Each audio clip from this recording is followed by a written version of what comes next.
My name is Leslie Williams, and I am a graduate assistant in the higher ed program here at Teachers College. My responsibilities are coordinating some programming activities, including this lecture series.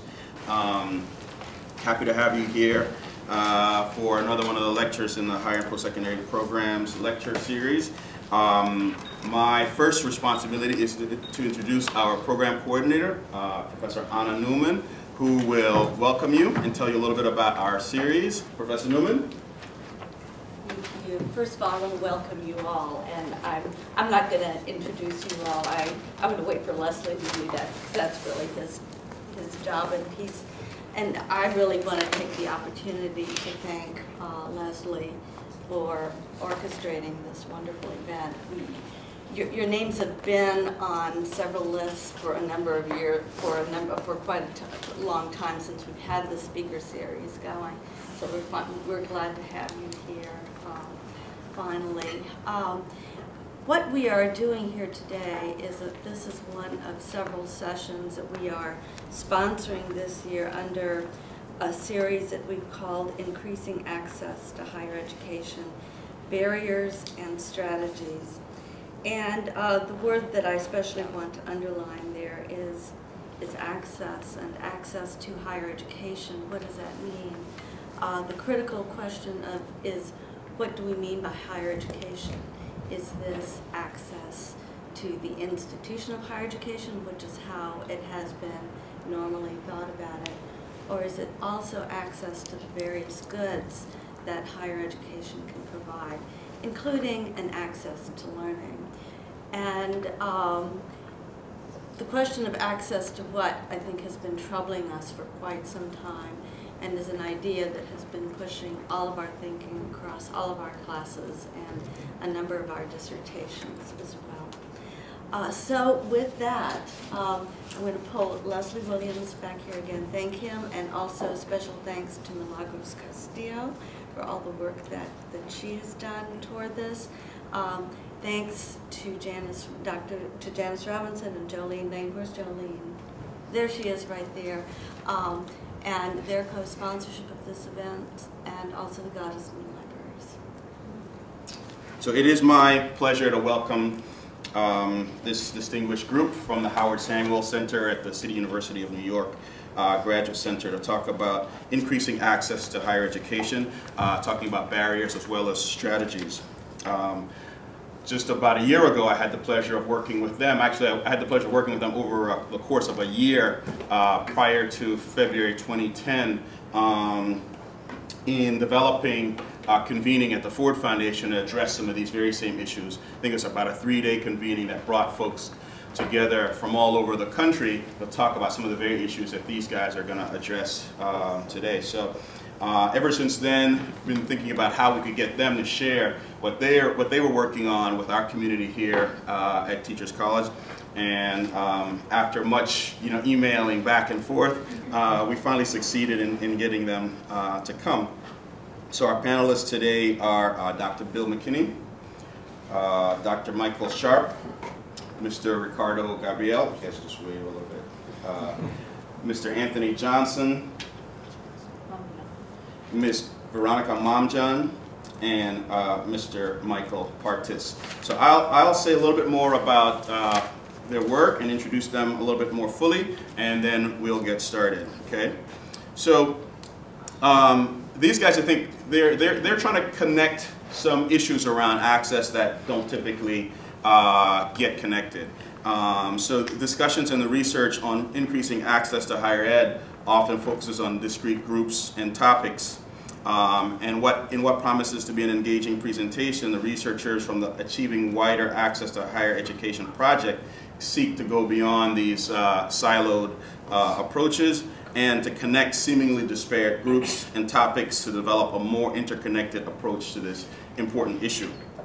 They will focus on historically inclusive institutions, the role of money, that's for-profit schools, college costs, etc., excluded populations, ex-offenders, the DREAM Act, Appalachian residents, affirmative action, its history and its current state, the current state of the states, and the role of organizing to increase access to higher education. they contend that by connecting these issues, it will help in developing action strategies that begin to identify grand solutions to this problem. Dr. McKinney is the Deputy Director of the Howard Samuel Center. He holds a PhD in applied anthropology from Temple University and a master's in applied anthropology from the University of Maryland.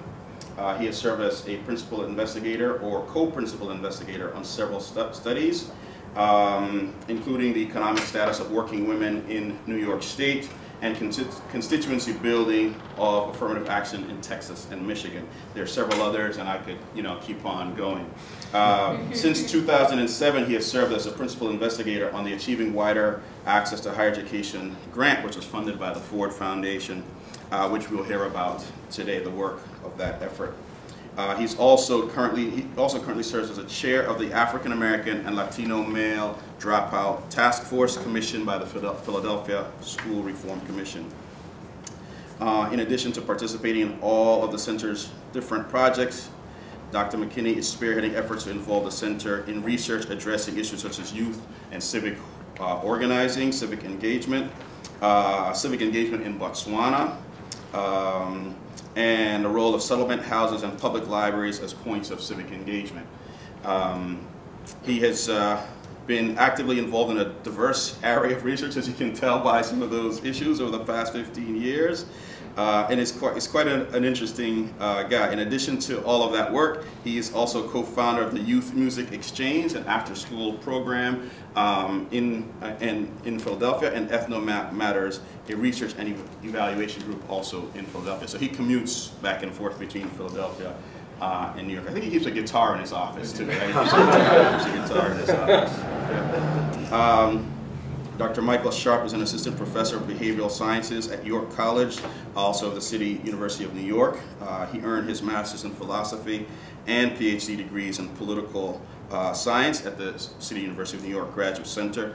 But he's got a Morningside Heights connection as well. He holds a master's in international affairs from Columbia University, as well as a graduate diploma in international law and organization for development from the Institute of Social Studies in The Hague, the Netherlands. His areas of specialization are comparative politics and international relations, and his research interests include looking comparatively at globalization, the politics of international migration, immigrant political incorporation, and political transnationalism.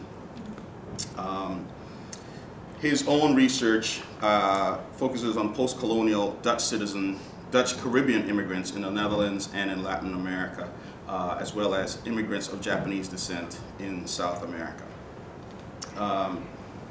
Ricardo Gabriel is a research associate at the Howard Samuel Center and a PhD student in sociology at the Graduate Center of the City University of New York. He's an alumnus of Hunter College, where he double majored in Africana and Puerto Rican and Latino studies and political science. His research interests include Puerto Rican politics and social movements in the diaspora,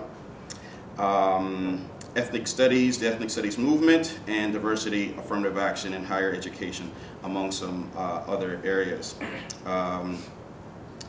Let's see. Next, I'll introduce Anthony Johnson. Anthony Johnson is also a doctoral student. His area of study is anthropology at the Graduate Center of the City University of New York, and he's also a familiar denizen of Morningside Heights. He holds a master's degree in African American Studies from the Institute for Research in African American Studies here at Columbia University. He's a research associate at the Howard Samuel Center, and he carries out research on state policy initiatives on access to education and affirmative action. I'm just giving you guys some snippets of all that they do, because there's quite a bit, and you'd probably rather hear from them rather than hear me read their bios. Veronica Mamjan is a research associate also at the Howard Samuel Center and a PhD student in sociology at the CUNY Grad Center. She currently holds a Master's of Arts in Religious Studies from Union Theological, so she's also familiar with the Morningside area, Morningside Heights area, as well as a master's degree in sociology from Fordham University. Her research interests include religion, public health, sport, and sociology as applied science. And finally, Michael Partis. Michael is a research associate at the Howard Samuel Center. He's a doctoral student in anthropology at the CUNY Graduate Center and a graduate researcher for the Bronx African American History Project, where he conducts research on public housing residents in the South Bronx. Michael has been involved in grassroots activism around Hurricane Katrina and the recovery in New Orleans, community organizing on education issues in New York City, and youth work through numerous workshops and speaking engagements for Black and Latino urban youth. While we were working on this project last year at the Ford Foundation, we actually found out that Michael's grandfather and my father are good friends, and I actually knew his grandfather. We were from the same country. It's like my cousin. It's a really, really small world. It's 3 degrees of separation. It's 2 degrees, something like that. So welcome to these guys. I think, Bill, you'll get us started, so we'll turn it over to you, and really looking forward to hearing from you. Thank you so much. Great. First of all, I want to thank everyone for coming out, and thanks for having us. And as you can see, we brought a whole crew today, and that might not be how you always do things. But I thought it was important that when we had the discussions about talking about these different ideas, these are the folks who are doing a lot of the work, you know, and I think that's important that they get the opportunity to sort of workshop it, put it out there, get feedback, and see what's going on. So I wanted that to be part of the process. So we're going to have to sort of rush through each one of their little things, but it should give you a taste of some of the work that everyone's doing. And I think it's also important that, as Leslie was saying, that you see these different issues in the larger contexts.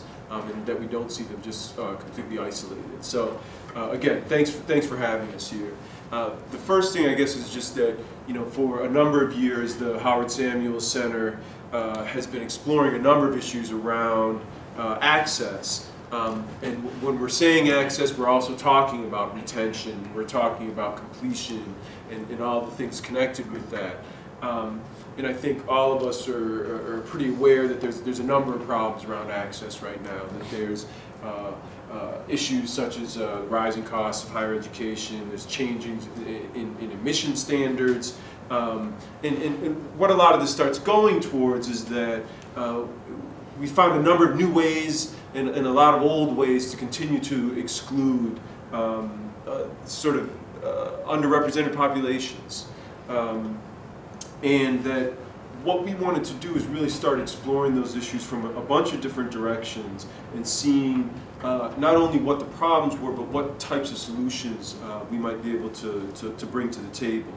And that's sort of where we began our work from. As Leslie said, much of this work also has to do with a multi-year project that we were involved with through the Ford Foundation. I think we had 4 or 5 years that we were engaged in this project, and there were 2 sort of major points in it. As Leslie said, also that's where we met Leslie, and I just wanted to say thank you again for all the work that you did with us over at Ford. And I've been, you know, working in that world for a long time, and you get someone who comes aboard, doesn't know what you're talking about, doesn't, you know, they're just sort of pushing things along.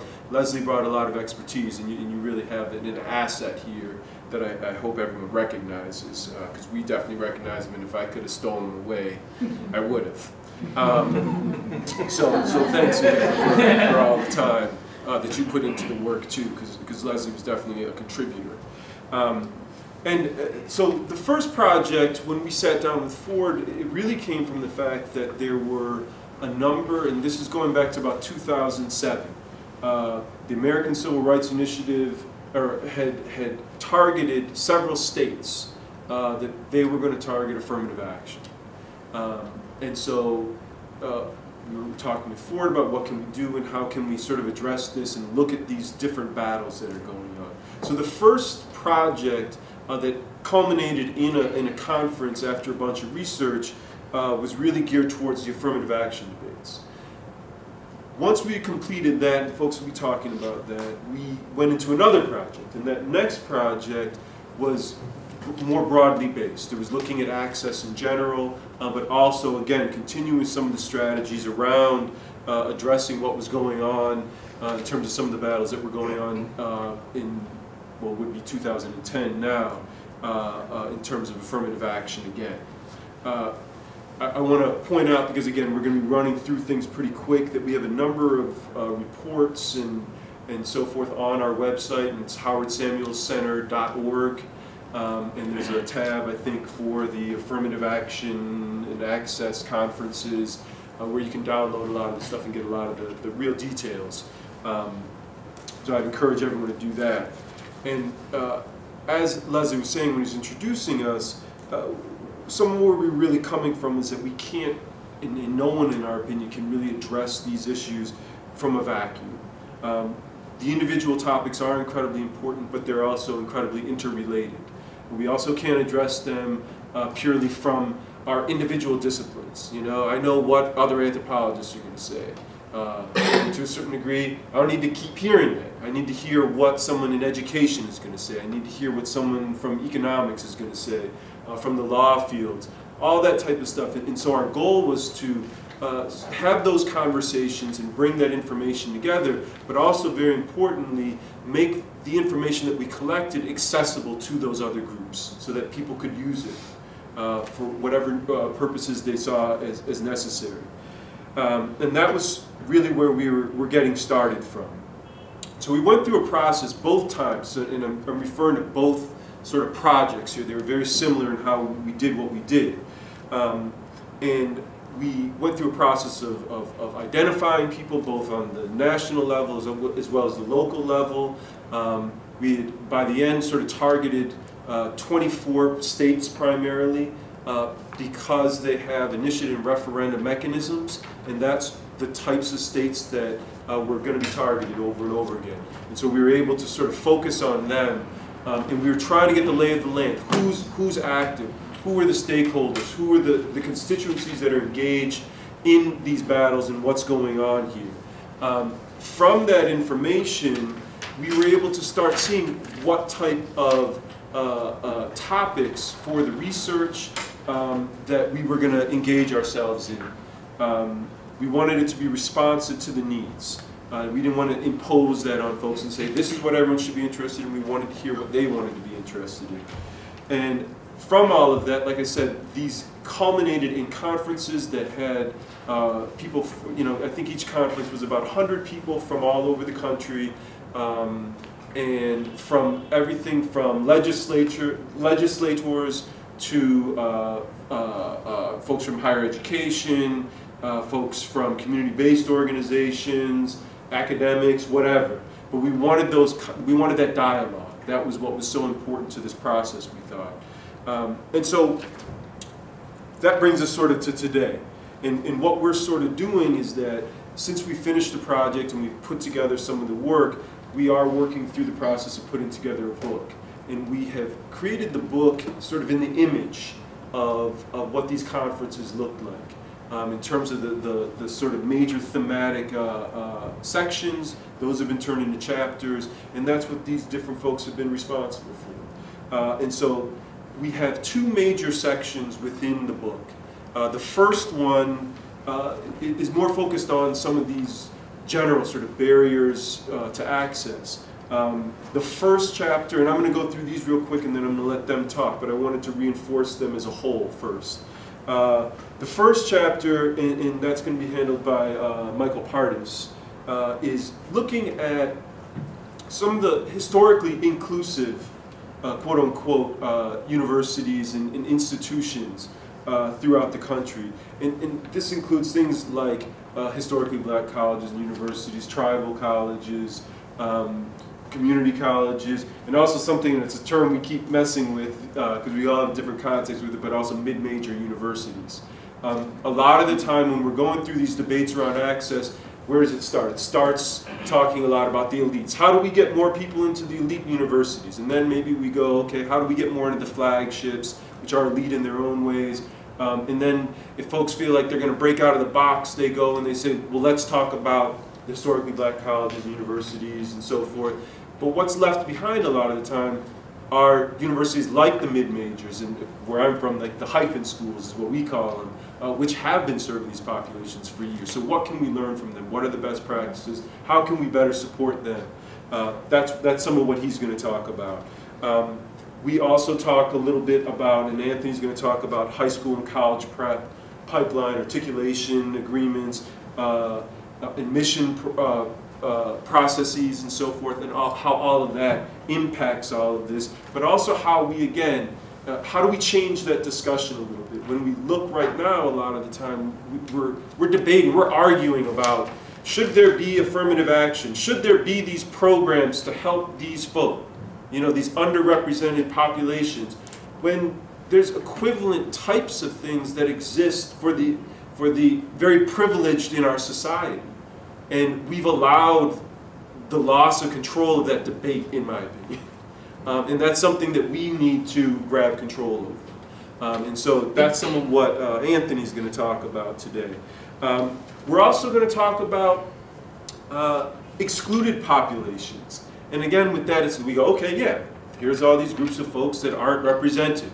Well, what if we also make sure that as a part of that debate, we're talking about groups like folks who are either incarcerated or recently released? What if we're talking about immigrant populations? What if we're talking about groups like the Appalachian populations? And in one way people go, oh, I don't see what the connection of. Well, some of the issue again is that even if we deal with things like affirmative action and so forth in some of these states, that's not going to help a lot of these other groups.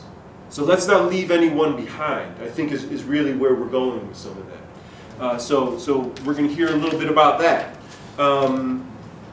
We also have a chapter that is dealing more about money. We don't have time for that today. I think he's going to allude to it a tiny bit. And then the next section of the book is really around, it's a little more action-oriented, and that's how we geared the conference always, was that we took something like affirmative action and the challenges and what's going on with that as a case study, as one of the many ways that access is being reduced. And because it's so concrete, we're able to look at the process that's been through, but also strategies that people have in place to address that. So Dr. Sharp is going to introduce some of that, some of the history of affirmative action and where we're at right now with some of that.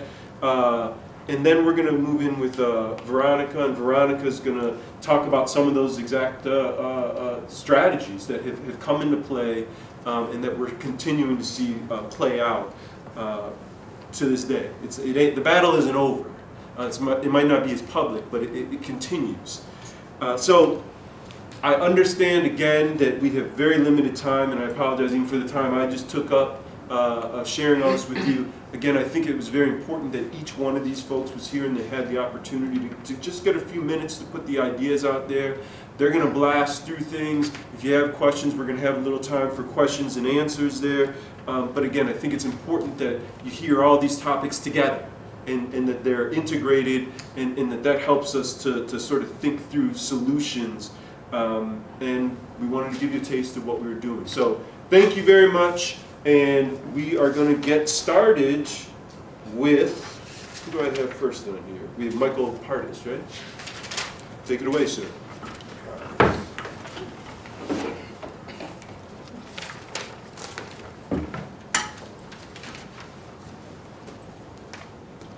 Good afternoon, everybody. Good afternoon. So the title of the little talk I'm going to give today is Inclusionary Higher Education Institutions: How Colleges and Universities Can Continue to Practice and Represent what we call strong democracy. This is something I've actually been working with Ricardo, and I just want to take a moment to thank him for assisting and helping me out on this chapter. We're going to talk a little bit about practices. We're not going to be able to get to mid-majors, but if there's inquiring minds that want to hear a bit more about that, during the Q&A part, we'll take some time for that. And also, I'm working on the chapter with cost, following the money in every facet that we can follow it. So if there's questions about that, we'll take that during the Q&A. But in this paper, I want to explain how we use the term inclusionary higher education institutions. why they are pivotal for promoting strong democratic practices, and demonstrate how schools are vital for the U.S. to become an equitable society. And this is equitable socially, economically, and politically. My research shows that the importance of these institutions is twofold. First, they play a significant role in our country's historical and current social and political movements towards social justice. Second, these colleges and universities are vital for supporting and informing a higher education constituency of the underrepresented. Further, it is our argument that understanding these institutions' role in promoting inclusion and socioeconomic mobility and the development of human capital are crucial to the important work of expanding and increasing access to higher education. In the book Changing the Odds, noted education scholar David Ladin writes, one way to assess equity issues in higher education is to examine an institution that has made an unusual effort to create educational opportunities. An institution that has made an unusual effort to increase educational opportunities. Our research shows that there are many institutions which demonstrate this orientation. They are both public and private, 4-year and 2-year. They confer bachelor's and associate degrees, and they are located in a variety of geographic locations. What connects them is their pursuit of equal equity, how they serve as conduits for socioeconomic mobility, and their inclusionary practices. Hence, the term inclusionary higher education institutions describes a set of colleges and universities which not only serve underrepresented populations, but also have successfully prepared diverse student bodies and develop practices to nurture and sustain students throughout their college experiences. And within this group, there are colleges which we call historically inclusive, meaning they either in mission or function have longitudinally served underrepresented higher education populations. Overall, we've identified schools from historically black colleges and universities, tribal colleges, what's been coined as minority serving institutions, community colleges, as well as public colleges other than state flagships. And the example of state schools outside of flagships is a critical distinction that we want to point out. George Boggs, president and CEO of the American Association of Community Colleges, has called America's community colleges democracy's colleges. They demonstrate democracy and inclusion through their highly diverse student body. And these are numbers you're familiar with. Let me run through them, right? 47% of their students are first-generation college goers. 53% are Hispanic, 45% black, 52% Native American, 45% Asian Pacific Islander. Through programming and institutional practices, they have consistently sought methods to improve student outcomes. 2 examples I'm going to give you. One is the Achieving the Dream initiative. This initiative is aimed to help community college students improve their college readiness in secondary education and to help students in developmental courses successfully complete coursework in a short period of time. There's early results from El Paso Community College that shows within 2 years, enrolled students in this initiative at this institution have become more college ready. They score higher in college ready assessments on math and reading, and they've made a substantial jump in writing from being 51% of the incoming class being ready in 2005 to 66% being ready in 2007. The Learning Community demonstration also involves community colleges. This demonstration is attempting to form new strategies that address low persistence and completion rates. They do this through enrolling small groups of students in 2 or more classes starting in their first semester at school and having instructors of these courses work together in what they call teaching partners to create a curricular connection between the courses. The impact results of this demonstration is still pending. But I wanted to bring up this initiative, speaking specifically about the learning communities one. I wanted to bring this up to show how community colleges, 1, pay attention to remedial student learners.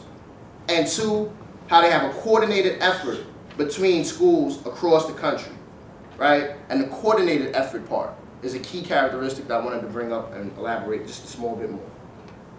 These type of programmatic initiatives are present at four-year schools as well. One that's becoming increasingly salient is Black male initiatives. They promote inclusion and they facilitate college readiness and completion. Education scholar Pedro Negruda has extensively detailed the educational hardships and disadvantages that Black males face throughout their educational experiences. He points out how these issues are profoundly structural, moving away from deficit models, cultural explanations, right? Levant, Anderson, and Tiggs emphasize how higher education must have a coordinated effort to attract, encourage, and motivate Black male students to enroll in college, while also implementing services and supports to help retain these students, with an emphasis that the end goal is completion. So the question is, who's doing this work, right? But more specifically, what colleges and universities are engaging in this type of inclusionary, programmatic practice? A few examples. Short ones. Ohio State University's Bell Resource Center houses research on Black males in higher education and serves to inform the university's Black male initiative in utilizing one of our catchphrases, right? Best practices. The City University of New York has implemented a noted Black male initiative which runs throughout its senior and junior colleges and coordinates college readiness, support services once these students are in school, and advisement and guidance throughout graduation. This is what we call a pathway, and we'll talk more about that after. Other colleges and universities with very similar initiatives are Morehouse, the University System of Georgia, the University of Maryland College Park. The critical point to identify is that these colleges are not noted for their intense selectivity, they're not distinguished as Ivy League, or typically ranked in publications such as U.S. News and World Report as elite. But the work that they do is imperative. Why? A September 2010 report from the Bureau of Labor Statistics cites significantly higher employment rates for those with bachelor's degrees compared to high school graduates.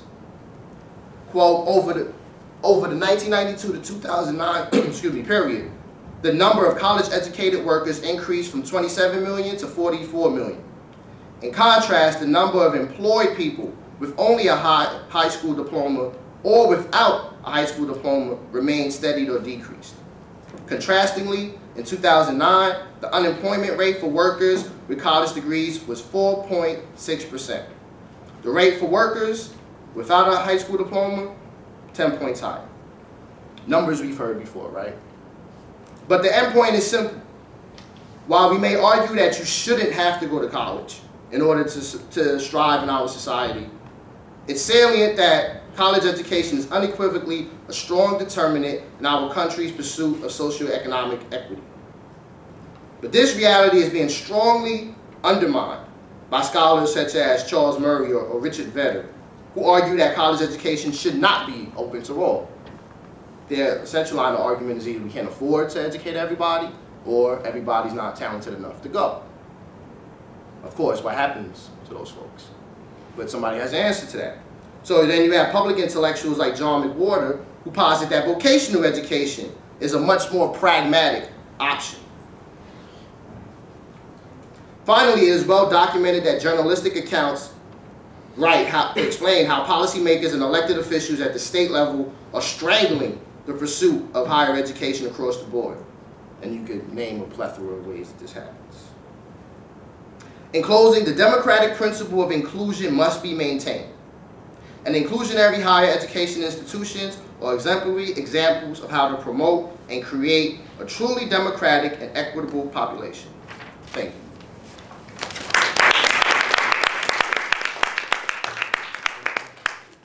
Next up is going to be Anthony Johnson. I'll just stand here. Thank you all for coming out. Thank you, Leslie and Ms. Newman and other organizers for this event. I really appreciate the opportunity to to discuss the research that we've been doing at the center and have the opportunity to open a dialogue about some very critical and pressing issues related to access in higher education. Also, I thought that was a great introduction, Leslie. I'm a cultural anthropologist, and so I think a lot of my perspective comes from a holistic approach. So what I'm trying to offer is kind of thinking about things together as opposed to separate, as Leslie had mentioned, and I think Bill also gave a really good introduction about redirecting the conversation. My chapter is about really conceptually trying to redirect the conversation about access. My colleagues will offer more about specific points of focus later as they do their talks. I kind of want to talk in a narrative style about some of the work we're doing at the center, and then kind of evolve into some of the stuff that I've been thinking about, or been working along with also Michael Partis, who's co-authoring this chapter with me. As was stated before, at the center we came into this project wanting to really understand constituency building that would ultimately challenge anti-affirmative action legislation. We wanted to know the levels of organization, the actors, and their tactics. Those things were important to us because ultimately we wanted to know what kind of constituency building or coalition building existed in higher education that would preserve equal opportunity in higher education. Particularly because our preliminary research really demonstrated that not much activity had occurred at this level. And we had, also seen conflicting reports that more high school students were aspiring to go to higher college and universities. They were entering higher ed at a range of institutions, but also that didn't match necessarily the decreasing completion and retention rates. And we really began to think that access to higher education for growing numbers of students have really become a diminished reality. At the same time, we were researching the specific strategies that were employed by groups that wanted to end equal opportunities and programs and policies that had a significant effect on access to higher education.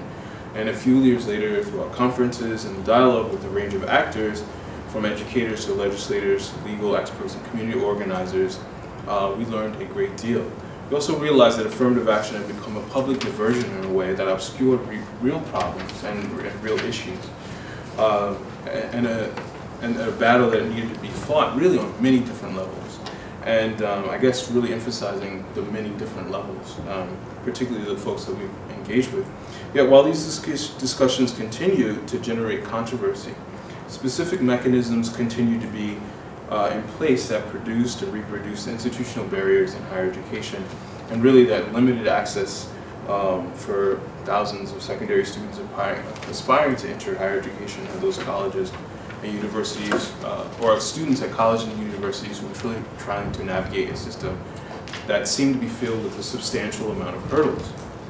So my chapter that I'm doing with Michael is really, our aim is to talk about these pathways to higher education and then later on to degree attainment, and specifically how these pathways have been framed differently for underrepresented minority students, low-income students, and generally students from non-elite or under-resourced secondary backgrounds, secondary education backgrounds.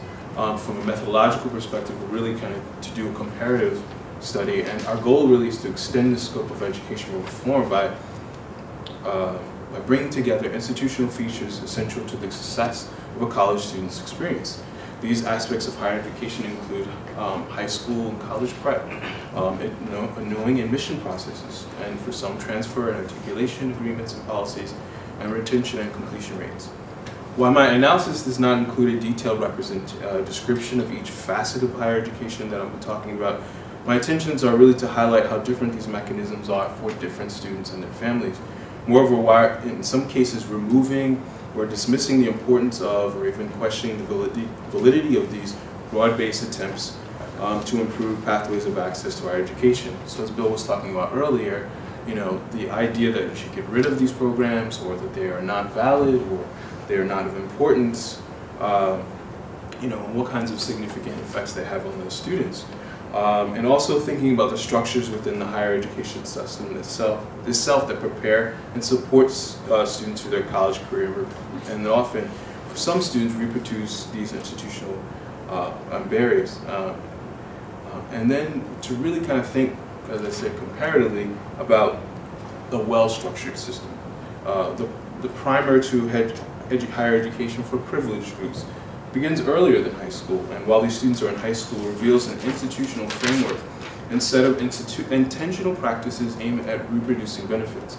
And I really kind of want to talk about that other side, where it's a well-intentioned, outlined kind of goal to make sure that students are successful. And those advantages often go on opportunities for a small group of people. And while we are focused on why students from under-resourced secondary schools or why students from historically marginalized populations have difficulties performing in college classrooms, even when there's federal and state dollars that have been dedicated to few overachieving students from these backgrounds, the real unquestioned pipeline for success in colleges and universities is really right in our face. I'm not suggesting that we follow those schools like Trinity or Dalton, but in the public school realm, even though Stuyvesant and Brown Science, they are very over-publicized and overrepresented in our popular imagination of exemplary models, for me really the question is about how many students do they serve. You know, when we think about the Harlem Children's Zone and how much press it's getting, and how many students are really being served by these models, and how has the exception really become the rule?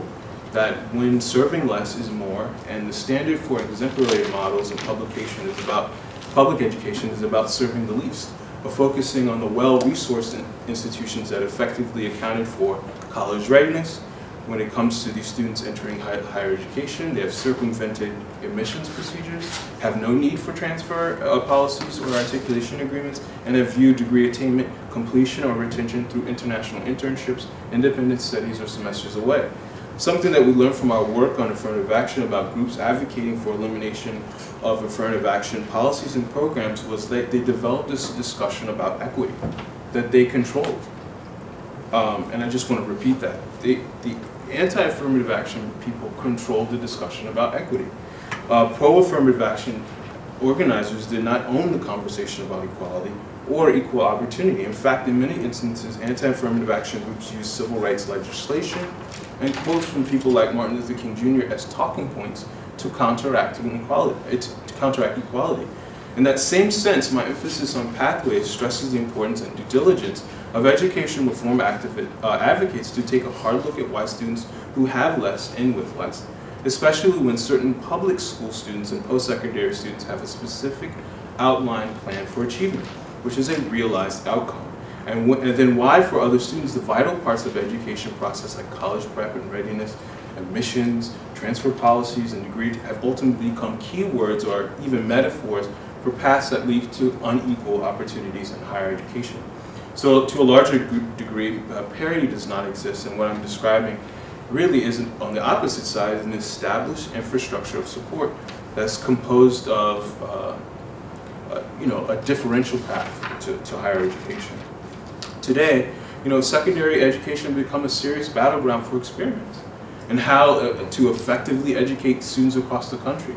And you think about low-income and historically marginalized groups, the classroom become a virtual laboratory to test a range of educational approaches from the charter school movement to vouchers, competitive grants, and teacher compensation packages. While all of these attempts have been viewed as fresh and innovative ways to inform educational pitfalls in public school, the evidence that these changes have effectively improved education outcomes for students remains really largely unresolved.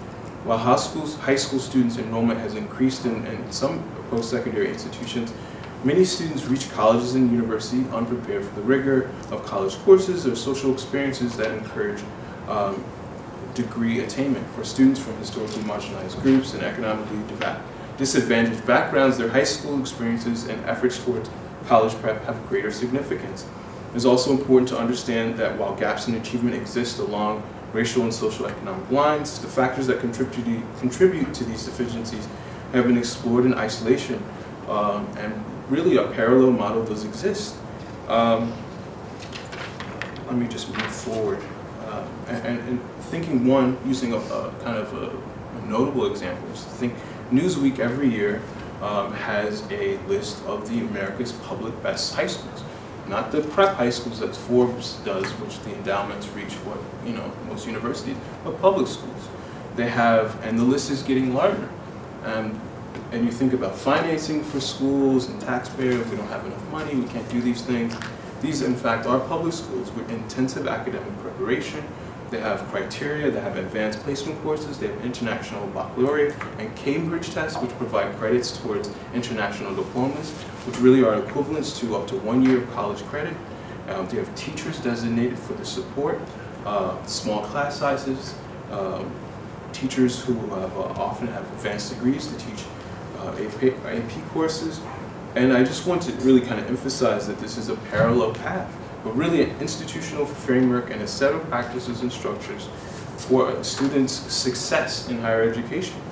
And that these models do exist while inequity continues to persist. And let me just end with the point that my interest really in exploring high school preparation for college, admission process, and transfer policies is that the type of selectivity is growing for those with the least resources and that enter higher education with the least preparation. We're really starting a deficit model. What is wrong with these students? As opposed to looking at the structure and putting things together.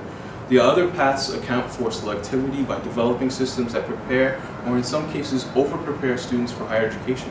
So after years of high school and college, students all over the country are well prepared for the challenges of the classroom.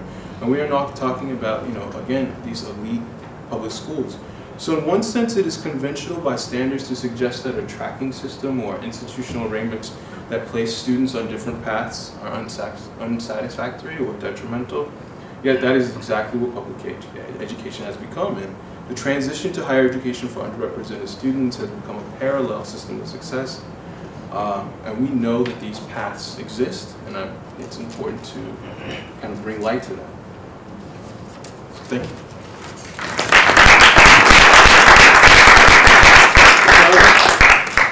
Carter's up next. Yes, sir.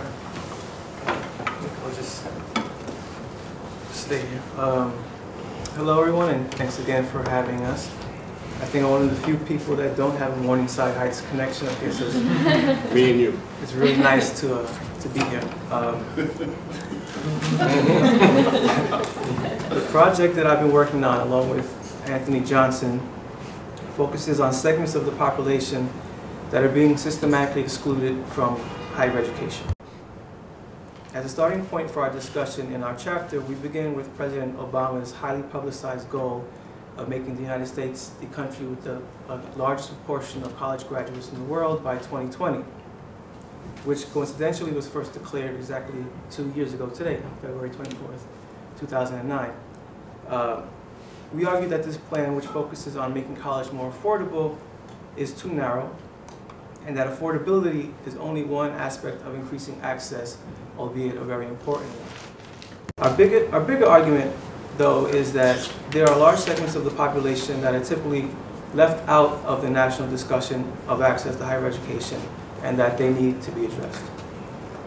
Both scholars and lay people, when discussing issues around access and college completion, tend to talk in general terms of race, class, and gender. We talk about intersectionality as well, and about what a particular policy, for example, might mean for poor single mothers or for Black or Latino males.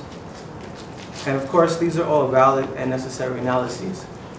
But in this chapter, we try to add some more depth and nuance to the conversation by giving attention to 3 examples of subgroups that are usually subsumed by these large categories: ex-incarcerated men and women, rural Appalachian students, and undocumented students. What's really interesting about these subgroups is that they're excluded in 2 ways. They lack or are denied equal educational opportunity, and they also each face their own specific type of stigma that seriously impacts their life's chances and make them socially excluded or marginalized as well. Beginning with ex-offenders, we look at ways in which education resources have diminished significantly for current prisoners, as well as for people who have already done their time and re-entered society.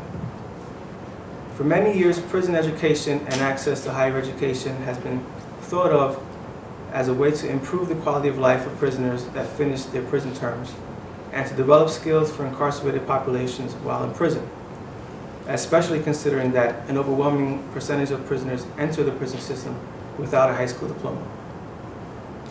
The Violent Crime Control and Law Enforcement Act of 1994, however, overturned a section of the Higher Education Act of 1965, which permitted inmates to receive Pell Grants for post-secondary education while they are incarcerated. This effectively eliminated the ability of many prison inmates to receive a college education while they are in prison, since roughly 2/3 of all prisoners enrolled in college programs relied on Pell Grants to pay for college. It has also led to a sharp decline in the percentage of prison systems offering education programs from 82.6% to 54.9% in just 4 years. In 1999, Congress went even further by passing legislation that denies federal financial aid to any student with a drug conviction, even after they've gotten out of prison forever. As a result of these developments, over 1 million people are currently convicted on drug charges every year and are subsequently unable to better themselves through higher education programs while in prison, are denied federal financial aid when they get out, and are socially marginalized by the mark of a criminal record. And let's not also forget political disenfranchisement in many states as well. The case of students from the Appalachian region, or in the case of students from the Appalachian region of our country, which runs through 13 states from Mississippi up to here in New York, poverty is by far the biggest barrier to higher education. Although college completion varies across Appalachia, the region as a whole lags behind the rest of the country. While almost a quarter of total U.S. population, of the total U.S. adult population, are college graduates, only 17.7% of Appalachian adults have a college degree. But as several scholars point out, money isn't the only obstacle. According to Leslie Johnson of Ohio University, guidance counselors, along with teachers, parents, and the students themselves, do not have confidence in students' abilities to earn a college education. We argue that these perceptual barriers are a result of the long-standing discrimination and stereotyping of people from this area. Similarly, cultural historian Jeff Biggers talks about the refusal of the general academic community to include Appalachia in the national experience. And I think that there are some interesting ways that we can address this that we can hopefully talk about later. The point I want to make here, though, is that if the percentage of Appalachian adults who complete college was brought up to the national average, 1,074,552 additional Americans would be earning college degrees every year. And lastly, we address the issue of undocumented migrant youth, which has finally been given some widespread national attention as of late. It is our feeling that this issue should be at the center of any discussion of access to higher education in the United States.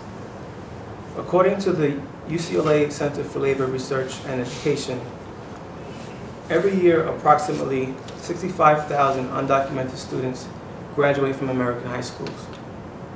But because they lack and are unable to attain legal status, they are barred from receiving federal financial aid and cannot work legally either. In addition to being ineligible for financial aid and for federal and state financial aid, they are able to apply for private scholarships if they qualify. Many states force them to pay out-of-state tuition at public colleges and universities. That means that each year thousands of teenagers have to grapple with the fact that they have no means for social mobility and are forced to find their way in the underground economy. Whatever one's stance is on immigration, we cannot deny that undocumented immigrants are a part of our society and that this problem needs to be addressed. While I go deeper into the discussion of the DREAM Act in this paper, and I assume most of us have some familiarity with the DREAM Act, the point that I want to emphasize here is that undocumented students represent an incredibly rich pool of potential college graduates and productive citizens that the President himself has said America needs to tap into. According to a report released by the Migration Policy Institute in July 2010, approximately 2.1 million people would automatically be eligible to apply for legal status under the DREAM Act and potentially gain access to higher education. But even if you just take the number of college-ready students that graduate high school each year already, in 10 years, we would have included 650,000 more college graduates to our society. In a speech given at the University of Texas, Austin in August 2009, President Barack Obama said that he wants to produce 8 million more college graduates by 2020. Well, if you add up the figures that I just outlined, the number of people from these groups that are being denied equal educational opportunity, all of a sudden we have over 4 million people. That's half of the president's work right there. That would just sort of did for him right now.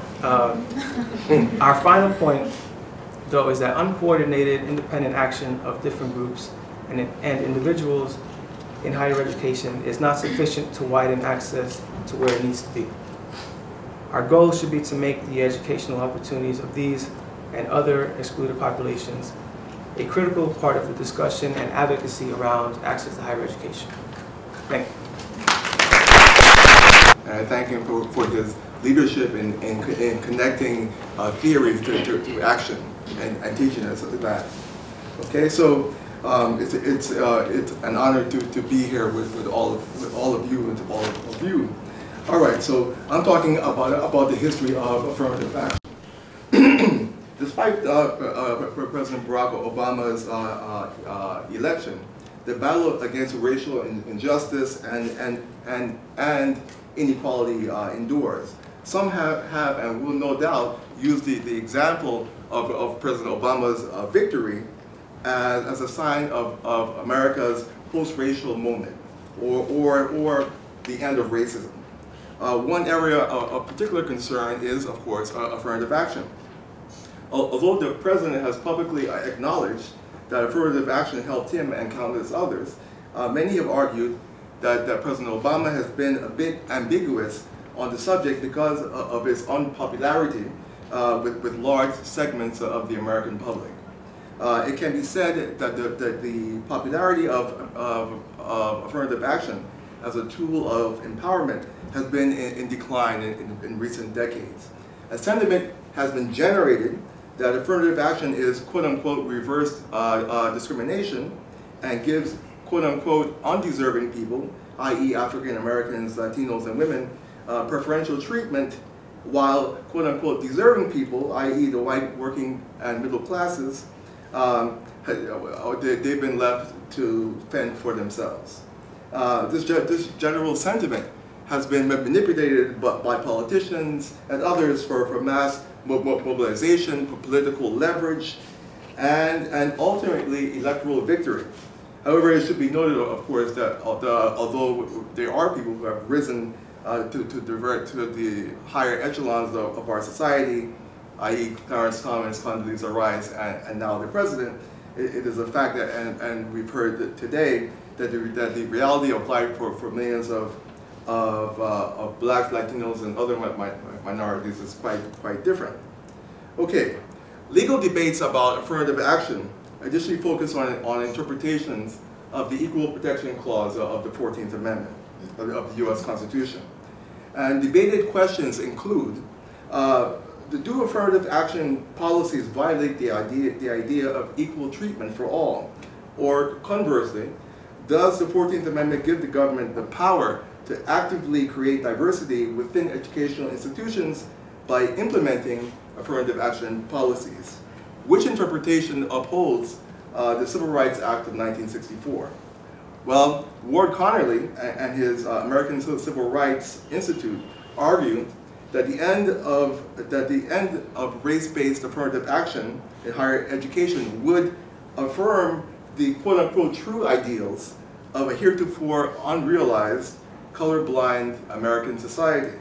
Ward Connerly, I don't know how many of you are familiar with him, but Ward Connerly is a wealthy African-American business person, a former member of the California Board of Regents and co-founder of this anti-affirmative action American Civil Rights Institute. Notice the language, American Civil Rights Institute. So Connolly became a household name in conjunction with the Pacific Legal Foundation, a conservative Sacramento-based law firm that litigated and sponsored reversal of the 1964 Civil Rights Act beginning in California. Connolly and his institute have been involved in efforts to be rid of affirmative action by means of the initiative and referenda process in several states that Dr. McKinney referred to. So first, I'll give a summation of events that led to Connolly's interventions. Okay, since 1978, when the U.S. Supreme Court invalidated the use of race as a constructive part of admissions plans in regions of the University of California versus Bakke, individuals have used Title VI of the Civil Rights Act of 1964, which prohibits federally funded institutions from racially discriminating against any group. The decision prohibits quota systems in college admissions, but confirms the constitutionality of affirmative action programs giving equal access to minorities. Hence, ironically, legislation that has tried to correct the long-held racial or gender disparities has been challenged as promoting racism or gender preferential treatment. In March 1996, United States Court of Appeals created a stir in the higher education world when it upheld in Hopwood versus Texas both that the Bakke decision was not binding and that diversity was not a compelling educational interest. So these verdicts began the recent round of assaults on affirmative action on college and university admissions. Two Michigan cases, Grutter versus Bollinger and Gratz versus Bollinger, affirmed this decision in 2003. Both rejected quotas but allowed race to be one factor among many in college admissions in the interest of diversity.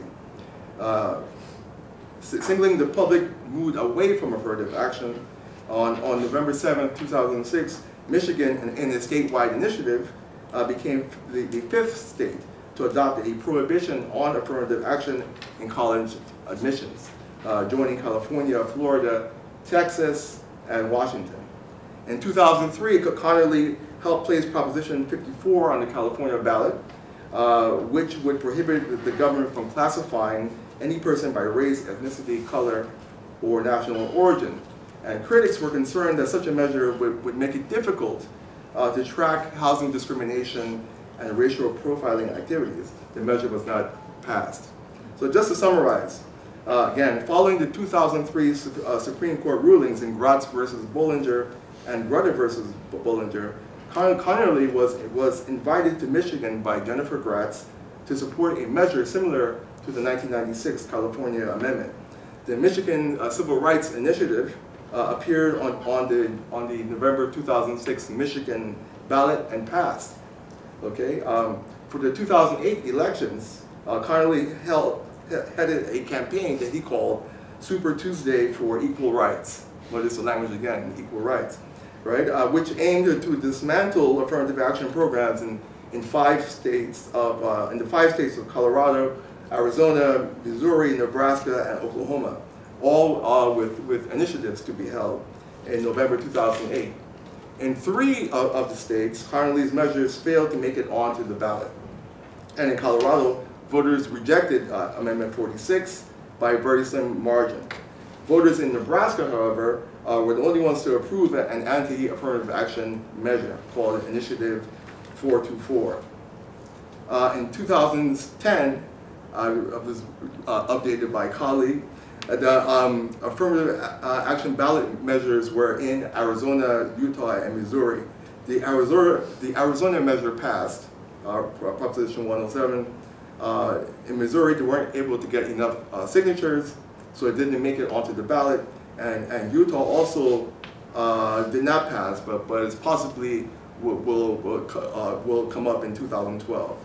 Now, why does Connolly use initiatives and referenda to eliminate affirmative action? The answer is fairly simple. Our analysis reveals that Connolly and his institute should target the 24 states that have initiative and referendum machinery. Okay, and also he targets them for the likelihood that the initiative will pass, because also there's a high degree of voter turnout associated with initiatives. Since 1995, Connolly and his institute have led several plans to remove the use of affirmative action programs from higher education, public service contracting, and hiring. Again, his early efforts began in California in '95 with Proposition 209. It passed in 1996, amending California's constitution to outlaw affirmative action.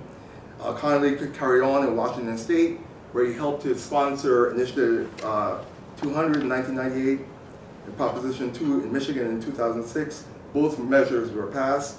And with this momentum, in December 2006, he launched similar campaigns in 9 states, but had to back off due to a series of actions by state and local actors.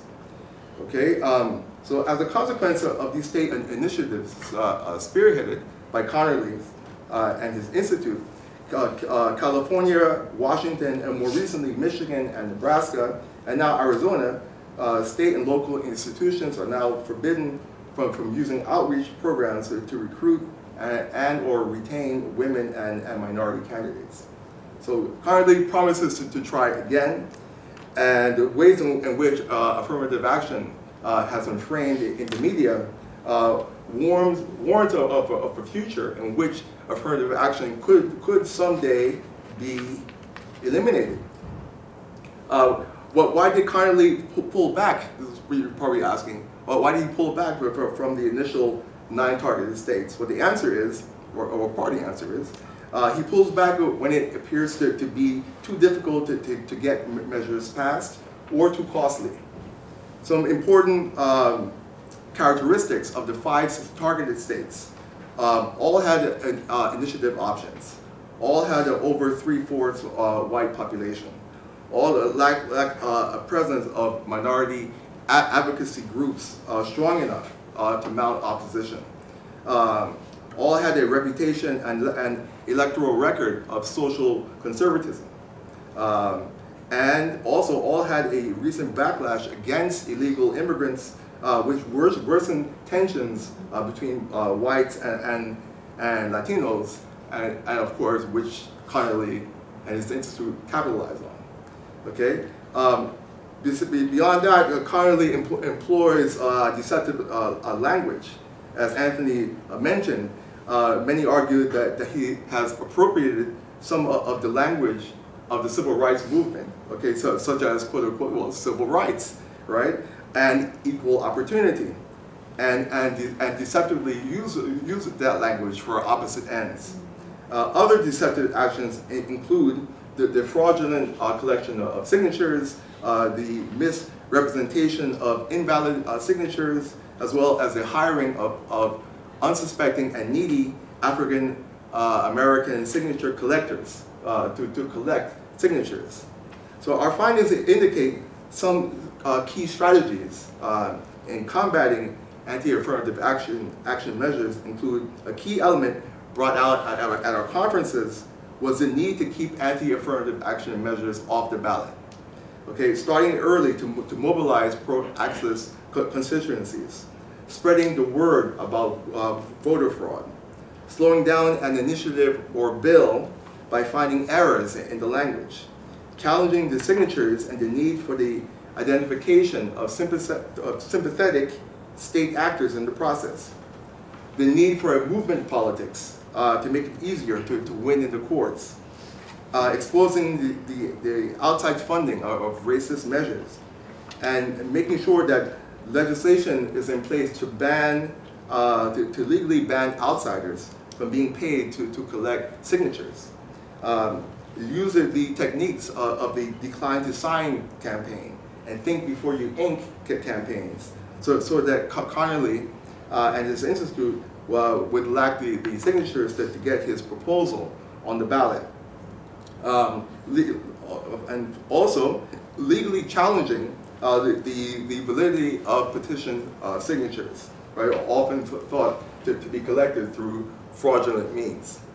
So finally, Connolly threatens to go back to targeted states and now argues that President Obama is for class-based affirmative action, implying that they have the same political agenda, right, and objectives. Of course, this is far from the case, but it indicates the need for an awareness and organization around these issues to ensure and broaden access for America's historically excluded groups. Thank you.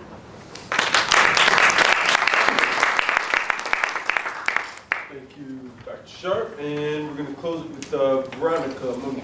Thank you, and thank you, Leslie, Dr. Newman, and of course all y'all for coming out.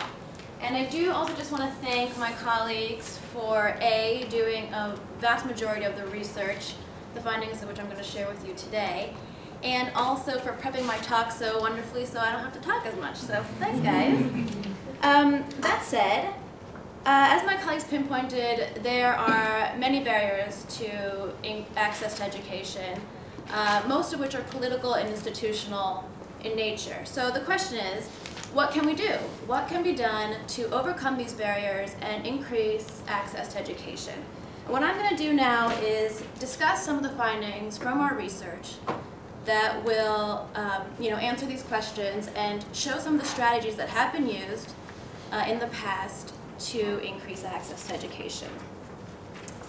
So as Bill alluded, a lot of the methodology of our research came about organically through first examining the anti-affirmative ballot measures from 2008 that Dr. Sharp discussed, and second through examining access to higher education in the 24 states with these initiative and referenda processes. So from that we were able to garner some of these variables that are part of the strategies, which are the actors involved, and those are usually legislative members, institutional leaders from colleges to different organizations, and as well as community members and community leaders. And a bit about the research methods themselves, we actually did content analysis. I don't know if anyone cares, but I will let you know. And that was basically done through various content analysis of media, looking at different websites from the government organizations, from the institutional organizations, and again, some of these community organizations that were working in the process of achieving access to higher education. So, some of the findings.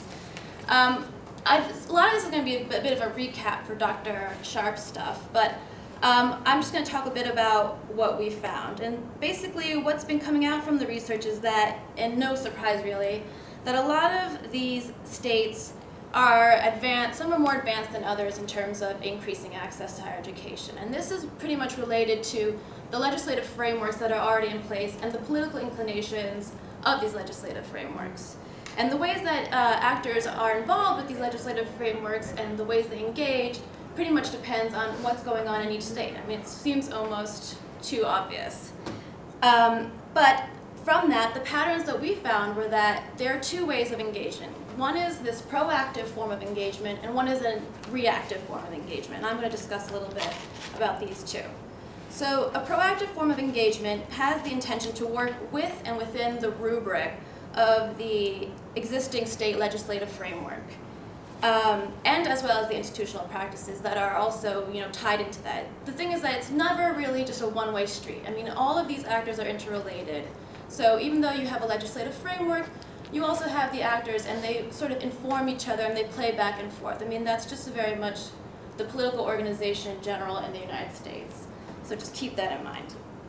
At any rate, the proactive form of engagement. So in this instance, actors are often seeking to maintain policies, influence future policy making, and address discrepancies at the community level. So essentially, they're working towards similar goals. So you have all these actors, and they all want the same thing. And that's how they're proactive, because they're working together. And in these cases, strong alliances have already been built between actors and stakeholders, including political leaders and institutional members and community organizations. So it's like a nice, happy little family. A reactive form of engagement, on the other hand, is an approach that is most often utilized when actors feel external and immediate threats. And in this case, actors are seeking to safeguard themselves from impending policy reform measures or institutional policy changes that will negatively affect their cause. And in this case, increasing access to higher education, it's usually when tuition prices are soaring or in terms of these ballot measures that are coming about. So from our research, we also were able to deduce that within these reactive forms of engagement, we have these lines of action and these strategies, which we called actions to protect. And these are what basically Dr. Sharp had discussed a little bit about, but I'll just give you sort of a recap. There are three basic actions to protect, and the first is legislative measures. And in this case, individuals are seeking to challenge policy reform. These individuals who are seeking to challenge policy reform are urged to understand the policy reform process. Again, this seems obvious, but it's very important to know that you should know how initiative and referendums are, how they work, what are the processes, and especially within your state, because each state has a different process. And it's also important to know what your political leaders are doing in your state, because what we found was that there are times when political leaders, they work sort of insularly. They don't want to engage the civic population, and they will push ballots without having to engage civic society. And this is done through these legislatively referred constitutional amendments and things like that. So it's important to know what's going on in your state in terms of your politics and what the process is for these things to come about. Another part of the legislative measures, of course, is, as Dr. Sharp said, ballot language and challenging the ballot language. If there's a ballot that's up for being voted, you can challenge that language and say, this is deceptive language, we don't understand, this is confusing people, and that's something that can be done. The next line of action that can be used is our legal actions, and these are basically two routes that you can go by. And one is challenging the validity and the legality of the signature process within the petitions. And the other is filing a lawsuit. So this is a post hoc action. Once the amendment has gone through and it has been voted on, and if it's been approved, you can file a lawsuit against that as well. And finally, the third and final action to protect is what we call broad-based constituency building. And what differentiates broad-based constituency building from conventional forms of constituency building is that broad-based constituency building is very broad and wide. I mean, it seeks to sort of get alliances across the board between the political leaders and the institutions and down to the grassroots level. So it's pretty much trying to get cast the net as far as it can, in other words. And there are three main themes that we found in our research related to broad-based constituency building. And this is the use of new media and new technology with that. So things like websites, blogs, podcasts, and wikis, as well as these social networking sites, have all sort of taken the same, they are acting the same ways as it would in that whole 60s style where you organize. I mean, it's sort of acting in the same way, but using new technology. So this has become really important in the strategies that have been used in the past. The second is also related to that, which is the media messaging, which Dr. Sharp discussed a bit about. And that's, how are you going to get your message out there for the public? And using new technology, you can get it out there faster and to a lot more people. So framing the debate, framing the discussion is really important. And that's also important to challenge. So again, that's another part that's really important. And finally, the issue of organizing in terms of getting your allied organizations and your coalition groups. And in this way, we're saying that allied organizations are basically organizations that share similar purposes, ideologies, and practices, but do not necessarily have the same stakes in the issue. So you have coalitions between different civic groups, different organizations, and some of them don't even work in the field of education. You can have groups that are unions, churches, women organizations, but all have the same ideology that they want to help in the same ways, that their cause helps their demographic. And also, in terms of colliding as well, coalitions between national organizations. So another issue is, of course, resource, time, all those things that you need in order to do these large lawsuits and things like that.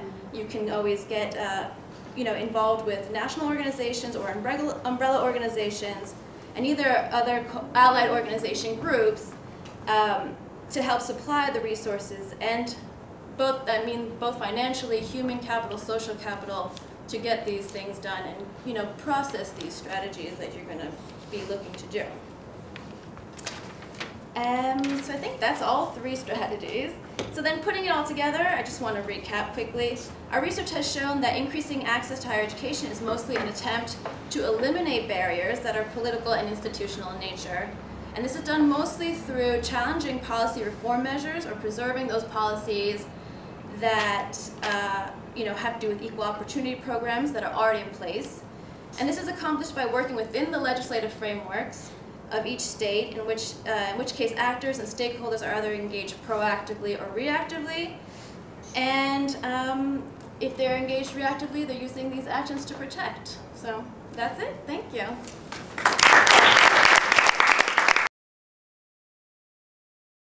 We have about 20 minutes to take some questions, so why don't we use this time? I know there was a lot that you guys tried to give us. You warned us about that. You covered quite a wide bit of territory, but very, very, very informative and a lot to chew on. So why don't we turn to our audience and see if there's some questions out there, some particular issues we might want to flesh out. I see Blanca is itching to get her hand up, right? Go ahead, please.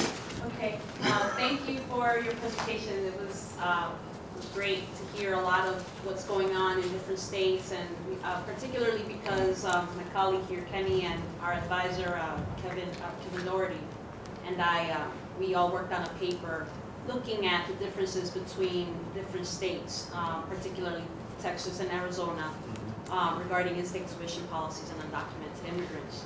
And we also found that there were aspects to each state's political culture, particularly the initiative and referendum, that affected the ways that each state passed, allowed in-state tuition policies to happen in their state. But if you follow what's going on with undocumented immigrants in the United States and sort of these policies like the SB 1070s, for example, in Arizona, we're starting to see a movement away from the initiative and referendum. And I'm wondering, I haven't seen that yet happen in the realm of education, but I'm wondering if you've seen anything in your research that's alluding to that, where yes, it's true, the initiative and referendum is extremely important in how this is being passed or not. But there seems to be that by states, there's this movement away from that. I haven't seen that in education yet, but I'm wondering if you all have. Well, I think, you know, and I'll let Ricardo also, whoever else, but some of our focus on the initiative and referendum really has to do with being prepared to deal with Connerly. That there are different things that are playing out, but that seems to be a pattern that he just keeps following. That's the way that it's happening. And so even when we think about the first project that we did, it was a very reactive thing. The states had already been determined. We were really responding to something that was happening. The second time through, what we said was, we figured out his strategy. Like, we know how it's going to play out to a certain degree. So let's identify those places, understand the political climate, understand all the mechanisms that we can, and then bring together, and that's what we did, was even to states that hadn't been targeted, we were bringing together key stakeholders from all of those states and saying, let's get the conversation going now, so that when something happens, you're not behind the curve on that. So that's a lot of where we're coming from that. Now I think, Ricardo, do you have anything you want to add with that in terms of if you're seeing other trends playing out? Just in terms of trends on the pro-access side, I mentioned the DREAM Act, and for those who might not know, it was brought to the floor of Congress in this last lame duck session, passed the House, it was defeated in the Senate, but pro-DREAM Act folks, pro-access folks, at the state level, they're trying to organize for state-level DREAM Acts. So there's one in California that's kind of been in the ether for a long time, and it's with Governor Brown now in office. There's hope that that might pass. Eventually, there is the beginning of organizing for a New York version of the DREAM Act here as well. So I think on the pro-access side, folks are trying to take other routes besides the ballot or the initiative or referenda option to try to widen access and not be reactive. But in terms of attacks on undocumented students or access, you know, I haven't seen anything new. Just in terms of money, definitely, and the direct way is cutting. And there's a lot of discussion about institutional funding and schools' budgets, but particularly, I mean, what we're concerned with is financial aid and tuition costs. And you see a lot of states like Maryland who are freezing tuition. You see Maryland, and, of course, I can't find it. I did find it, Montana. Montana, you see their governors reacting, we're going to freeze tuition, right? In other states, and a lot of the times we see it led by governors, right? Particularly in Ohio when it was Ted Strickland, and he was there. And Michigan, when we saw Jennifer Granholm, and she was there. We saw governors fighting to keep financial aid for the students who have the least, right? To keep tuition rates relatively affordable, and affordable equating stable, staying where they're at. And that's even up to 2008, 2009. And then we had the midterm election recently, right? And there's been a lot of discussion about that. But what we've seen, and you see it in other iterations, right? You see it in labor unions, you see it in everything else going on. Particularly what you're seeing is slashing all of this financial aid. And I mean, it speaks again to the need for a higher education constituency, and definitely for the organizing. Like, this is kind of why I guess we laid the framework that you need to pay attention and to react and how to handle these political changes happening, because the political culture, a lot of these states are starting to oppose access, at least in the financial world. And even in historically black colleges, we've had Haley Barber in Mississippi advocate for consolidating the schools. That was in November 2009. We've had Bobby Jindal, I mean, maybe there's a trend going, right? Bobby Jindal in Louisiana advocating to consolidate HBCUs, community colleges, and the state, and one branch of the state university to bring them all together. Now, not to jump to conclusions, but one of the salient things that happens is how many people can go to school? Who's going to get to go to school? And these are the battles. I mean, with political responses, especially with money and historically inclusive institutions, this is kind of how the politics are affecting them. So you're pointing out to governors or mayors sort of being that? Mayors are key actors. We've seen mayors who are proactive. Even Ohio's a really good example, right? Ted Strickland and his chancellor of education, who was Eric Fingerhut, they, over a series of time, created a P to 16 kind of pipeline for education, starting from preschool to 16 college graduation, and implementing a series of services and a whole educational spectrum of serving students and getting them to complete college, and including everybody. And we had a lot of those folks who worked in different iterations in community-based organizations, administration, faculty. We had them at the conference, and you can see some of their PowerPoints on the website. But that was what they were promoting. And Eric Fingerhut stepped down. First, there's been a new mayor. There's a new governor of Ohio, John, I cannot say his last name. Kasich. Yes. Thank you. My cousin.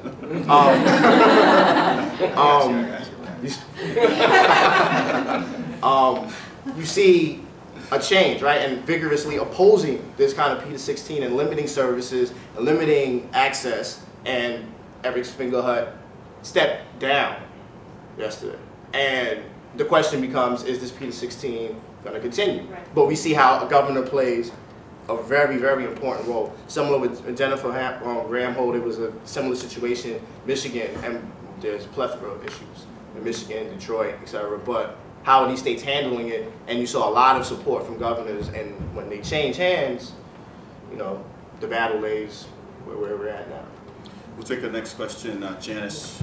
I just want to say thank you for the board work that you've done, the complex work that you've done, and what you're continuing to do. I have a couple of just narrow questions, and I guess one is is it Michael?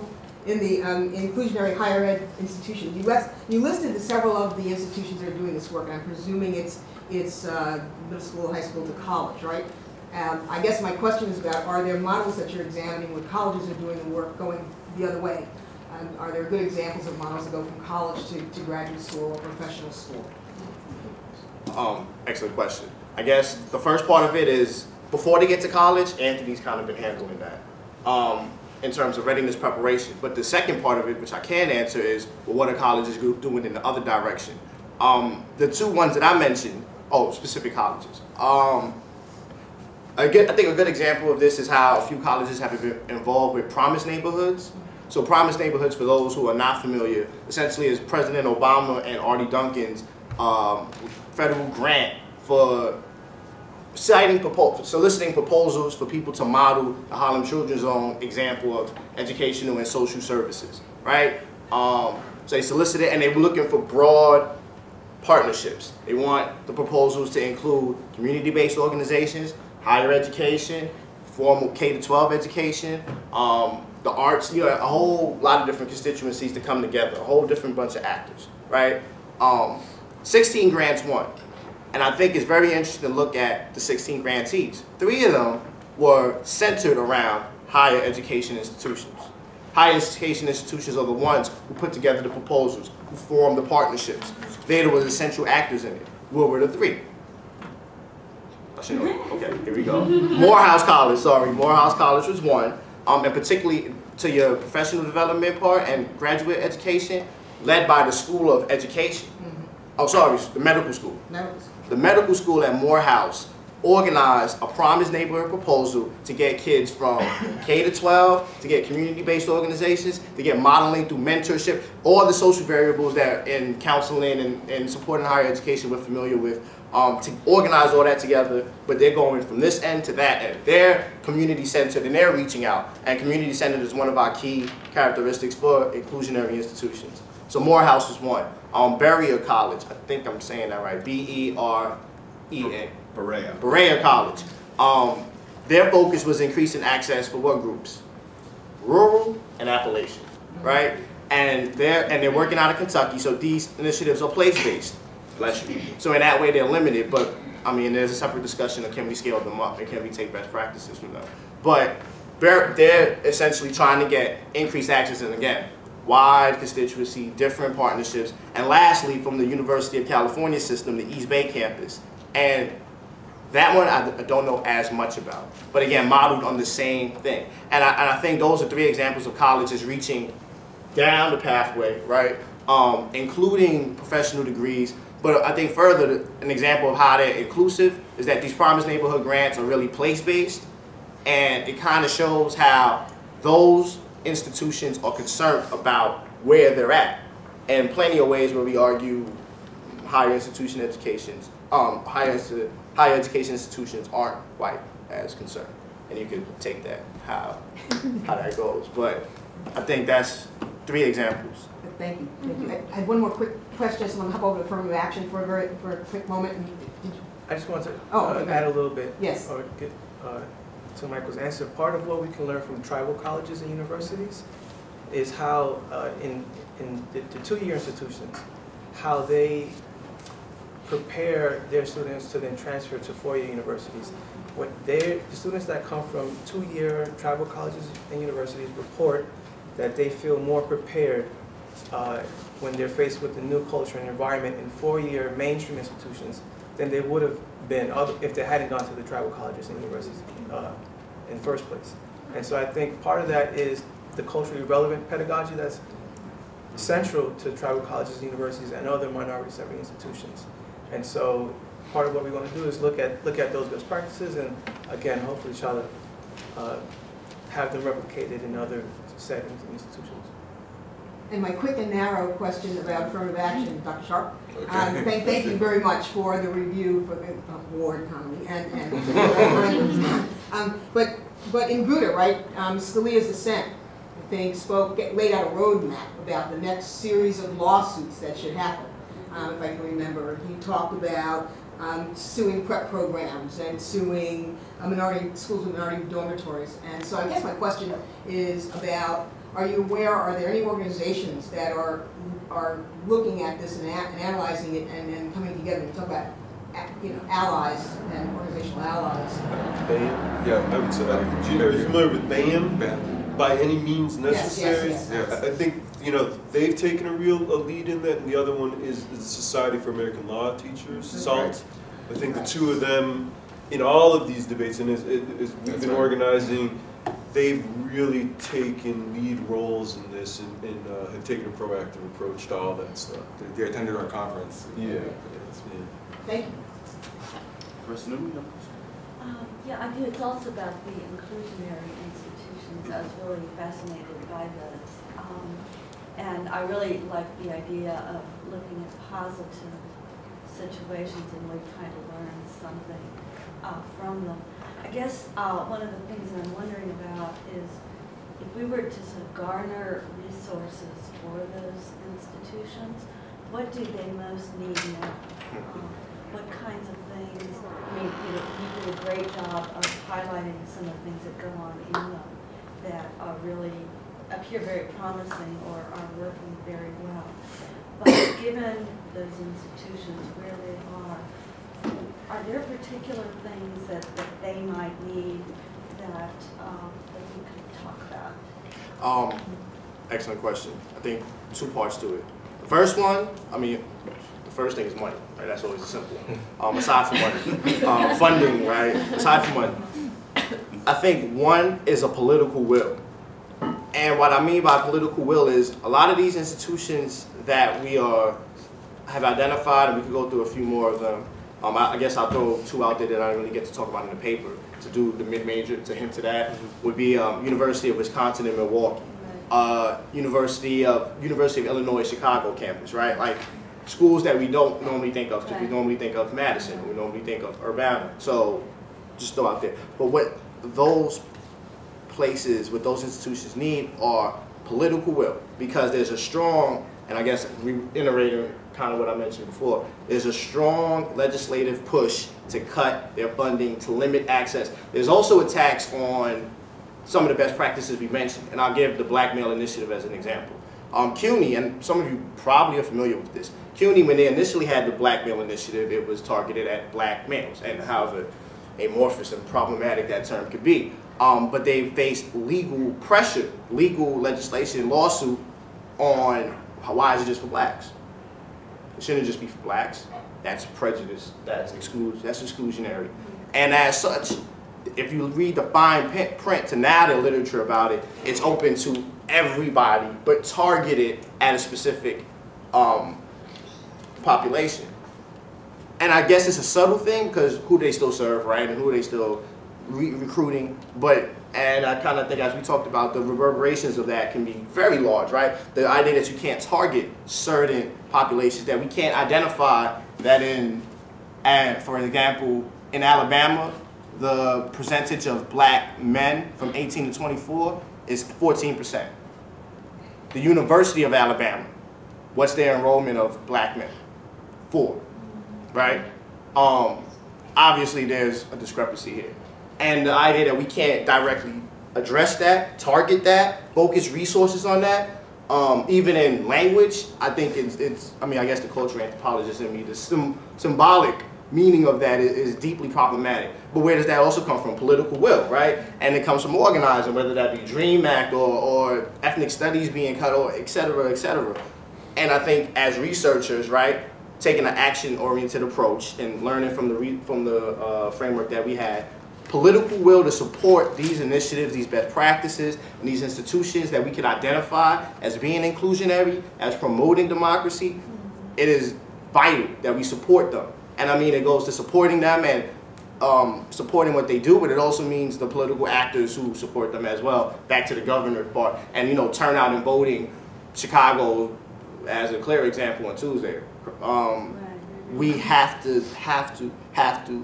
support the political will. And I guess also, you know, publicity for things that are working. I think we need to raise awareness to some of these things that are working. One of the problems with that, and I we'll put the black male in this. Sorry to put black males on this thing here. But, you know, one of the things is assessment and evaluation.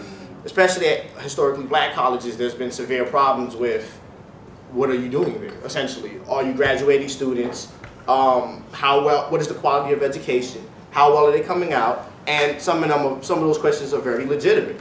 And there's institutional discrepancies, there's some illegalities going on, and we need, one, you know, oversight, but two, these programs that we're learning from, which would be learning communities or achieving the dream, we have to evaluate them, we have to assess them, we have to build on what they're doing. And, you know, MDRC, there's other here, right? Teachers College has, Thomas Bailey runs the community center. Right. Those places are doing that and trying to build towards learning what to do better. And I think that helps the political will part, because it's not just a kind of apathetic or you know, we need to serve the least and we need to give them the most, right? And because they're poor and they need it. It's also a rigorous kind of intellectual and practice-based and best practices approach to saying this is why they need it. And I think that's some of what I'm building here. So if I could just follow on that for one moment, I'm sorry to just keep going, but so a lot of these issues with regard to what they need, you know, a lot of the emphasis I'm hearing is the need to get the message out, the need to inform the public, the need to show the good news, evaluate, and get the word out.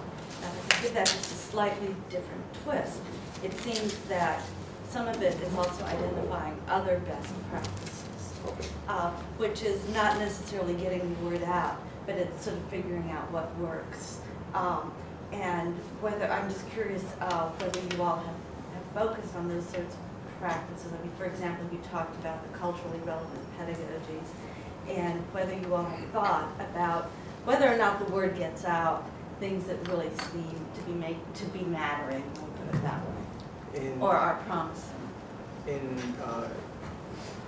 Appalachia, in the Appalachian region, high schools there lack college prep courses and programs.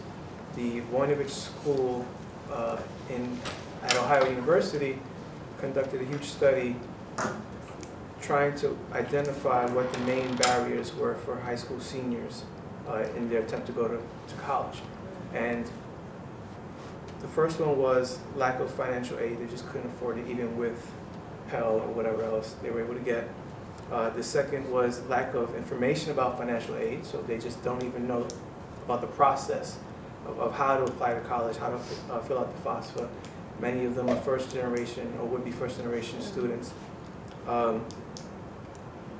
And another major barrier was just lack of academic preparation, and they felt that they weren't prepared. Students from the Appalachian region that were able to get into college prep courses in their high schools reported feeling more confident in their ability to complete college.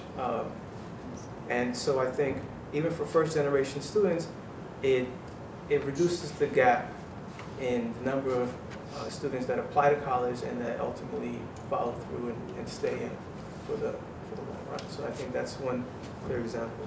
Can I just put one more thing on that too? I think it's important that we're also talking about, to a certain extent, their historical roles. A lot of those same institutions have completely changed. And I think those are things that, again, in terms of what can we support and what can we be paying attention to. And one of the reasons I think, you know, the mid-majors and so forth came up, and I always use this example with them, is that I went to a mid-major as an undergrad. I'm also a high school dropout, right? So the mid-major I went to, Cleveland State University, had to take me as a resident of that county at the time. And at that time also, the other option for a lot of folks was to go to the community college and then to transfer over. Those articulation agreements are totally by the wayside now. The admission policies for that university are totally different. It's the same with places like CUNY and so forth. I mean, this is happening all over the place. So right there, we're dealing with a situation where, well, I don't end up with a PhD, basically, you know? Now, these places used to serve better. you know, and we have to keep all those things in mind. I think that's a part of this whole discussion. And then I think the other piece of it, and you ask in terms of what do they need, and I bring it up here because this is the path a lot of folks are going on who are in this room, is that we as either faculty or future faculty need to look at these places as being the places we want to be. I'm the best. I'm the best at what I do. Everyone should have access to my expertise. Plain and simple. An elite university to me is a place that creates that access. And that's up to us. There is something that's like in my grasp on a daily basis, choices I can make, all that, you know. So, and I just bring that up again because this is, you know, folks are going to be making these types of decisions, and we have to make some decisions too. And there's things that we can't control. So I just wanted to throw that in. We're running out of time. We'll take 2 more questions. Okay, so Professor Dorr, we'll take a question from you. Yeah, just a quick question. You know, you were talking about building a coalition, you know, to arm ourselves for what's coming in a way to prepare for it. And I know that in the recent affirmative action decision-making, 2 allies one would not have necessarily thought of emerged as fairly important. One was the military, and the other was business. Now, business, as we know, has played a very ambivalent role in a lot of this, but still parts of business have been fairly supportive of more inclusionary policies. Are they mobilizable, those 2 actors, in important ways? Because it is a way of partly undercutting conservative support by drawing in groups that they may pay more credence to, and reshuffles the way the argument was presented. And I'm wondering if those actors are still there to be drawn on in some fashion. Let me talk to the business and let Ricardo talk to the military a little bit, because I know he's been going through that. The business, I think, yeah, I mean, I think everyone's got to be at the table, first of all. You know, I think it's easy for me, because I got my opinions on everything, you know, and there's a lot of times I'll be real quick to be like, I don't want them there, you know. No, they're part of the discussion, and especially I think that was really brought up by some of the state legislators that we've worked with, you know, who said, hey, I mean, this is who we deal with, and this is something that we have to bring into the discussion, and so I think they're very aware. I think we see it especially also when dealing with community colleges. Over and over again. I mean, that is a part of those relationships are so strong, and there's so many things going on there. Those relationships already exist, and they just need to be tapped into sometimes and better utilized. So I think that's a really good question, and I think we can't eliminate anyone. We have to look for whoever is ready to get in on these battles and figure out ways that we can all come to the table. And I think Ricardo had some recent stuff about some of the military DREAM Act in particular. Yeah, just so there's no doubt that having the military option as part of the DREAM Act as a way for students to earn citizenship has helped garner support from Republicans and conservative Democrats for the DREAM Act. But it's important to realize that the business community and the military are also self-interested bodies, right? And their main concern isn't necessarily access for undocumented migrants from Mexico. They want warm bodies to fight in wars and join the military, etc. So, from my own perspective, I think the inclusion of the military provisions in the DREAM Act, which is fairly recent, only in 2006, 2007, was it added to the bill. In 2001, the original bill didn't include military service. It was all about educational access. So I think that having the military service there is valuable from a strategic standpoint of getting the bill passed, but I think it's also very dangerous because the DREAM Act, and I talk about this in the chapter paper, doesn't do much to help folks get into college. It doesn't, we talk about college prep courses. It does nothing at the high school level to help folks be eligible or to get into college. It doesn't address the issue that some states would still charge out-of-state tuition for public universities. So it leaves a large area for the military to come in and recruit on campus and say, hey, you know, this is an easier route to citizenship for you guys. And a lot of critics and former supporters of the DREAM Act hesitantly criticize the bill and say, you know, that we want this to pass, but we're afraid that this is just going to be a field day for military recruiters at the end of the day, and that it'll help some folks get into college, but the majority of folks will become fodder for the military. Wait, So just to wanted to clarify, are you saying then that military and businesses are more tools of mobilization more than they can be mobilizable? Are they used to help mobilize more so than you can push them to mobilize the issue or push the issue? I'm not sure I understand. So are people using the military and the businesses as tools of mobilization more so than you can get the military and the businesses to actually push the issue forward? Right. Yeah, I think so. I think in the case of the DREAM Act, definitely folks are saying, like, when they're approaching Republican Congress people, saying, hey, listen, the military's behind this. And you see it in a lot of the rhetoric around DREAM activists or advocates of the DREAM Act. They're starting to use this language of serving more. Like, let us serve. You know, we want to go to college and join the military. We want to fight for our country. And that kind of militaristic rhetoric has been amped up every time the bill gets closer to being passed. And it's kind of alarming to me, but I think the military is being used to garner support for the bill, which again is strategic. It makes sense. I'm not totally opposed to it, but I think there's a big danger and a line that we should be careful not to cross. We'll take one last I just wanted to make a brief comment about what your question. One is to, like, I guess the conceptually part, not to really underestimate who is affected by limited access. And I think, you know, by talking about rural and specifically thinking about the Hopwood case in Texas, legislators and groups from the Mexican American Legal Defense Fund, once that decision was made to limit access and race-based and affirmative action in Texas, they reached out to people who have been geographically and economically excluded from UT particularly. They realized that UT had really been admitting people from a few suburbs and areas around, like, you know, big cities. But East Texas, all those folks have been limited access to. So rural people, predominantly white, rural, working class people, have been limited. That they use that group to say, hey, you're not you're denied access as well.